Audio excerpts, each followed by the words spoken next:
Students of class 7, today welcome to you for learning the chapter number 10. In this chapter we have learned about the Vatan Jagirs of the Rajput. In the previous video of this chapter we have learned about the Mughal साम्राज्य और उसके अलावा जो नए state बने old provinces of Mughal empire. अब देखेंगे the वतन जागीर्स ऑफ द राजपूत कि जो राजपूतों की जो जागीरों को क्या कहा जाता था, वतन जागीर कहा जाता था.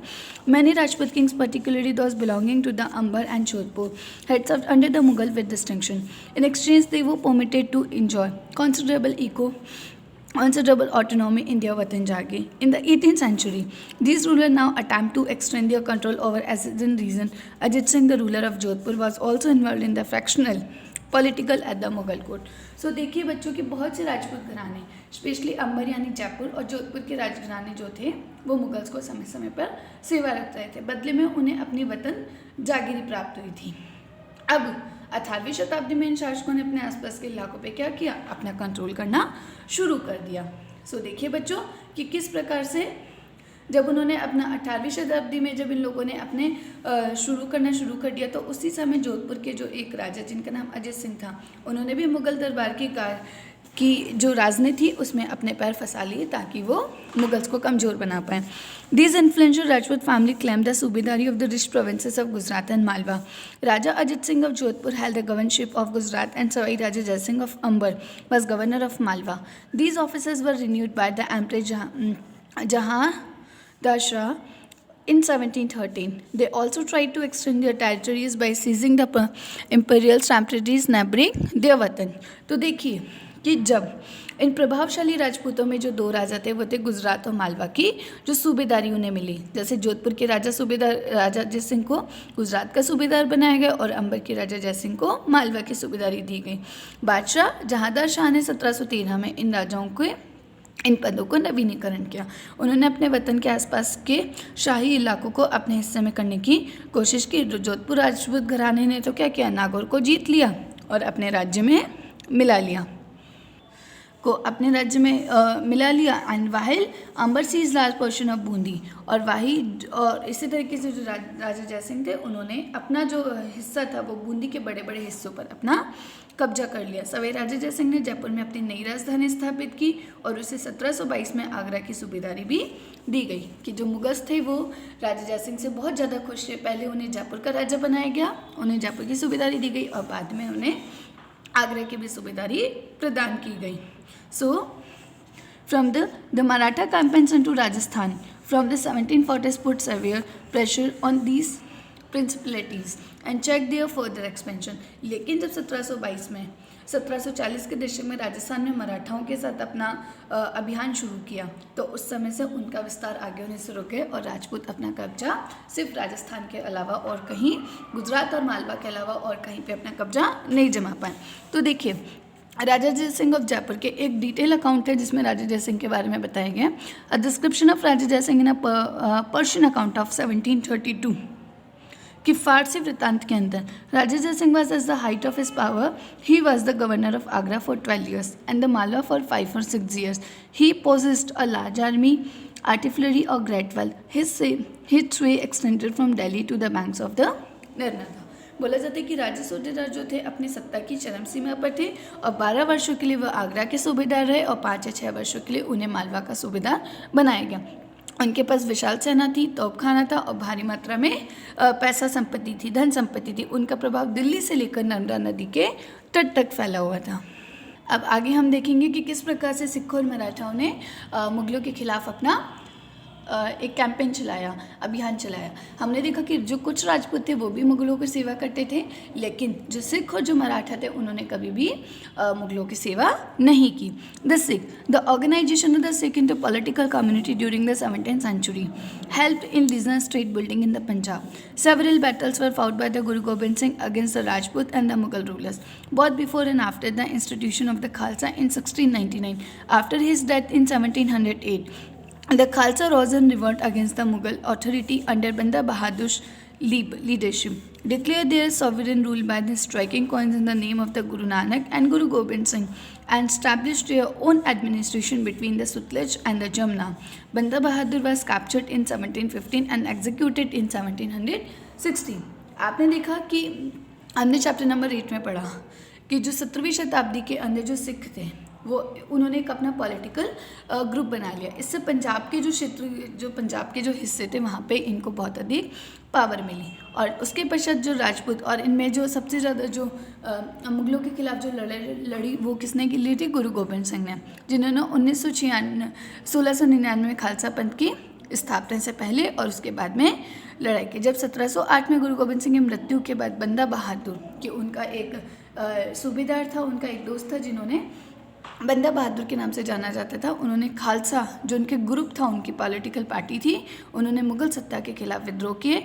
उन्होंने बाबा गुरु नानक और गुरु गोबिंद सिंह के नामों के सिक्के गढ़कर अपने शासन को आगे बढ़ाया। सतलुज और यमुना नदियों के बीच के क्षेत्र में उन्होंने अपने प्रशासन की स्थापना की 1715 में। तो आगे हम देखेंगे कि 1715 में बहादुर शाह, जो बंदा बहादुर था, उसको बंदी बना लिया गया और 1716 में मुगलों ने उन्हें मार दिया।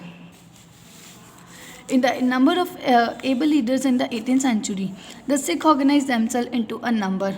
Combined forces were known as the Grand Army Dal Khalsa. The entire body used to meet at Amritsar at the time of Baisakhi and Diwali to take collective decision known as the Resolution of Gurumtas. A system called Rakhi was introduced, offering protection to cultivator on the payment of tax of 20% of the produce. तो आप देखिए कि 18वीं शताब्दी में कई योग्य नेताओं के नेतृत्व में सिखों ने अपने अपने आपको पहले जत्थों मतलब ग्रुप्स में और बाद में मिसलों में कलेक्टिव किया। इन जत्थों और मिसलों की जो सेनाएं थी उन्हें हम क्या बोलते हैं? दल खालसा कहते थे। उन दिनों दल खालसा, बैसाखी, ये दोनों ही जो ग्रुप थे अपने जो डिसीजंस लिया करते थे इंपॉर्टेंट, वो बैसाखी और दिवाली के पर्वों पर अमृतसर में मिला करते थे।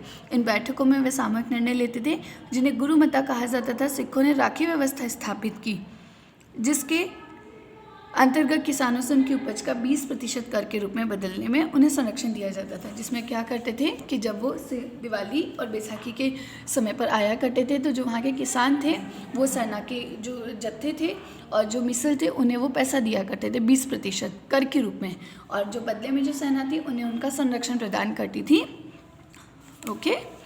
Guru Gobind Singh had inspired the Khalsa with the belief that their destiny was ruled to Raj Karega Khalsa, their well-knit organization, impelled them to put up a successful resistance to the Mughal governors, first and then to Ahmad Shah Abdali, who had seized the rich province of the Punjab and the Sarkar of the Shireen from the Mughal. The Khalsa declared their sovereign rule by striking their own coin again in 1765. Significantly, this coin bore the same inscription as one on the orders issued by the Khalsa in the time of Banda Bahadur. The Sikh territories in the late 18th century extended from the Indus to the Jamna, but they were divided under different rulers. One of them, Maharaja Ranjit Singh, reunited these groups and established his capital in Lahore in 1799. तो देखिए बच्चों, गुरु गोबिंद सिंह जो थे उन्होंने खालसा के जो group के लोगों को प्रेरित किया था कि शासन उनके भाग्य में है, और वो कहा करते थे कि राज करेगा खालसा, मतलब कि जो सिख है वही जीतेंगे। अपने सुनियोजित संगठन के कारण खालसा पहले मुगलों के खिलाफ हुए, फिर उन्होंने अहमद शाह अब्दाली के खिलाफ भी अपना विरोध प्रकट किया। खालसा ने 1765 में अपना सिक्का गढ़कर कि उन्होंने शासन की घोषणा की और ये बताया कि सिक्के पर उत्कीर्ण शब्द वही है जो बंदा बहादुर के समय में खालसा के आदेशों में पाए जाते हैं। 18वीं शताब्दी के अंतिम भाग में सिख जो थे वो सिंधु नदी से लेकर यमुना तक फैले हुए थे। यद्यपि ये विभिन्न शासकों में बटे हुए थे। इनमें से एक राजा थे महाराजा रंजीत सिंह, जिन्होंने जो सिखों के बहुत सारे ग्रुप्स के लोगों को एक किया, कलेक्टिव किया और उनमें यूनिटी प्रदान की, और 1799 में उन्होंने लाहौर को अपनी राजधानी बनाया था। तो देखिए अब हमारे पास एक टर्म है मराठा, कि सिखों की तरह जो मराठा थे उन्होंने कभी भी अंग्रेजों की और मुगलों की गुलामी नहीं की। The Maratha kingdom was one of the powerful regional kingdom to arise out of a sustained opposition to the Mughal rule. Shivaji carved out a stable kingdom with the support of powerful warrior family. Deshmukh, group of highly mobile peasant pastoralists, provided the backbone of the Maratha army. Shivaji used these forces to challenge the Mughals in the peninsula after Shivaji's death. Effective power in the Maratha state was wielded by a family of Chitwan Brahmins who served Shivaji's two successors as Peshwa or principal minister. Pune became the capital of the Maratha kingdom. तो देखिए मराठा राज्य जो था वो भी एक शक्तिशाली राज्य था जो मुगल शासक का हमेशा विरोध करता था, और इनके जो one of the best leader थे वो थे शिवाजी राज। शिवाजी ने शक्तिशाली योद्धा परिवारों की सहायता से, मतलब देशमुख जो परिवार थे उनकी सहायता से एक नए राज्य की स्थापना की। अत्यंत गतिशील कृषक कुंभी मराठों की सेना के मुख्य आधार बन गए। शिवाजी ने प्रायद्वीप में मुगलों को चुनौती के लिए नई आर्मी बनाई और शिवाजी की मृत्यु के पश्चात मराठा राज्य में प्रभावशाली शक्ति चित्पावन ब्राह्मणों के एक परिवार के हाथ में रही, जिन्हें हम क्या कहते हैं, पेशवा कहा जाता है। और पुणे जो है वो मराठाओं की राजधानी बन गया था। Under the Peshwas the Maratha developed very successful military organisation. देखिए, पेशवाओं के देखरेख में मराठाओं ने एक बहुत ही पावरफुल आर्मी बनाई और उनकी सफलता का क्या रहस्य था कि वह मुगलों के किलाबंद इलाकों से टक्कर न लेते हुए उनके पास से चुपचाप निकलकर शहरों कस्बों पर हमला बोल देते थे। मुगल सेना ने ऐसे मैदानी इलाकों में मुठभेड़ लेते थे जहाँ रसद पाने और कुमक आने के रास्ते आसानी से रोके जा सकते थे। तो हम कह सकते हैं कि जो मराठास थे उनकी क्या टेक्नोलॉजी, क्या टेक्निक उन्होंने मराठाओं से मुगलों से लड़ने के लिए की थी। मराठा जो थे वो कभी भी किले के लिए लड़ाई नहीं करते थे। इवन वो चुपचाप से जो छोटे छोटे कबीले और जो ग्रुप्स में जोड़कर वहाँ के लोगों को हराया करते थे। Between 1720 and 1761 the Maratha empire expanded, it gradually chipped away at the authority of the Mughal Empire. Malwa and Gujarat were seized from the Mughal by the 1720s. By the 1730s, the Maratha king was recognized as the overlord of the levy chauth and sardeshmukhi in the entire reason. तो देखिए, जब 1720 से लेकर 1761 का जो time था, मुगल जो मराठा थे वो काफ़ी ज़्यादा एक्सपेंडेड हो गए, उनका काफ़ी विस्तार हुआ। उन्होंने धीरे धीरे काफ़ी सफलतापूर्वक मुगलों की शक्ति को कम कर दिया था। 1720 तक उन्होंने मालवा और गुजरात को मुगलों से छीन लिया और 1730 के दशक तक उन्होंने मराठा नरेश को, जो जितने भी जो डेक्कन प्लेट्यूज थे, उस पर अपनी मान्यता प्रदान कर गई और इसी क्षेत्र पर उन्होंने चौथ और सरदेश मुखी पर कर वसूलने का अधिकार मिल गया। देखिए, चौथ क्या होता है बच्चों? चौथ क्या होता है कि जो भी जो जमींदार होते थे वो अपनी फसल का 25% राजा को दिया करते थे, कर दिया करते थे, जिसे क्या कहते हैं, चौथ। और Sardeshmukhi 9-10% of the land revenue paid to the head revenue collector in the Deccan. और सरदेश मुखी जो राजा को 9 से 10% लैंड के लिए दिया जाता था, उसे हम बोलेंगे लैंड रेवेन्यू सरदेश मुखी। Okay. After raiding Delhi in 1737, the frontiers of Maratha domination expanded rapidly into the Rajasthan and the Punjab in the north. तो देखिए बच्चों, मैं आपको ये कहना चाहूँगी, जो मराठा थे उन्होंने सिखों के बाद में अपना एक बहुत बड़ा एक्सपेंशन, और जो मराठा थे उन्होंने सिर्फ मालवा और गुजरात नहीं, इवन राजस्थान के राजाओं तक को भी, जो राजपूत थे, उनको भी हराकर अपनी शक्ति को आगे बढ़ाया था। कि हमारी जो, आप देखिए, हमारी जो लास्ट टर्म है वो है जाट, कि मराठाओं की तरह एक ग्रुप था जाटों का, जिसे क्या कहा जाता है, जो जाट थे, जो जाट भी जो थे ये कहाँ से बिलोंग करते थे। Like the other state, the Jat consolidated their power during the late 17th and 18th century under their leader Chudaman.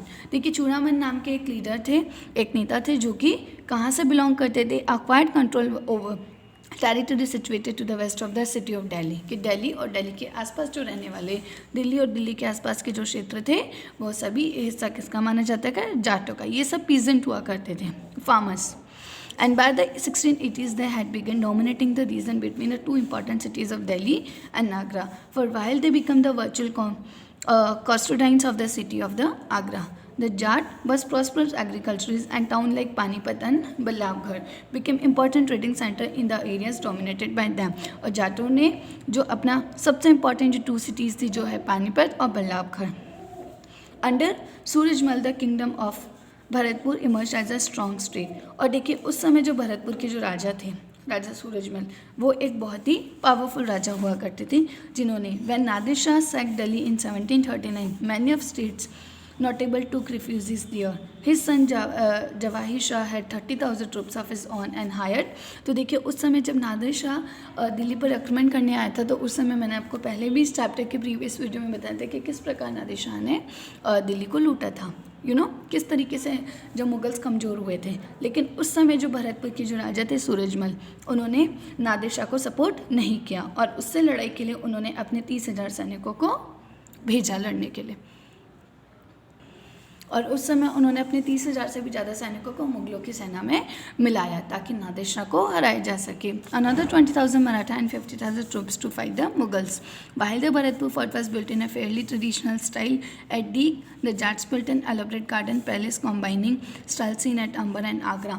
और जब भरतपुर का जब फोर्ट बना बहुत ही सुंदर तरीके से, तब डीग और जो डीग के अंदर जो जाटों ने एक बहुत ही सुंदर एक बगीचे का निर्माण किया, जो कि अंबर, आगरा और जयपुर, हाँ, आगरा और जयपुर की जो कलाएं हैं उनको मिलाकर, मतलब मुगलों और राजपूतों की एक सभ्यता को मिलाकर एक बहुत ही सुंदर बगीचा बनवाया गया। Its building were modelled on the architectural form first associated with royalty under Shahjahan.